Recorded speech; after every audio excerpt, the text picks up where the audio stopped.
வழிகாட்டு தலங்கள் என்பவை தொழுகைகளுக்கான இடங்களாக மட்டுமில்லாம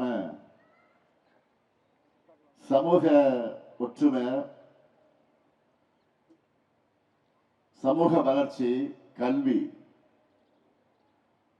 ஆகியவற்றோடு தொடர்புடையதுன்னு மெய்ப்பிச்சுட்டு வரீங்க. அந்த வகையில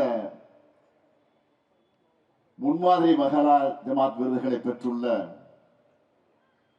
30 பள்ளிவாசல் பொறுப்பாளர் அனைவரையும் நான் மனதார பாராட்டுகிறேன், வாழ்த்துகிறேன். திராவிட முன்னேற்ற கழகத்தை பொறுத்த வரைக்கும் நாங்க எப்பவும் உங்களோட இருக்கிறவங்க. உள்ளத்தால் உணர்வால் உடன்பிறப்புகள் நாம். இது இன்று நேற்று ஏற்பட்ட உணர்வல்ல, காலங்காலமாக தொடரக்கூடிய நட்பு. பேரறிஞர் அண்ணா அவர்களையும் தலைவர் கலைஞர் அவர்களையும் இணைக்க பாலமாக இருந்தது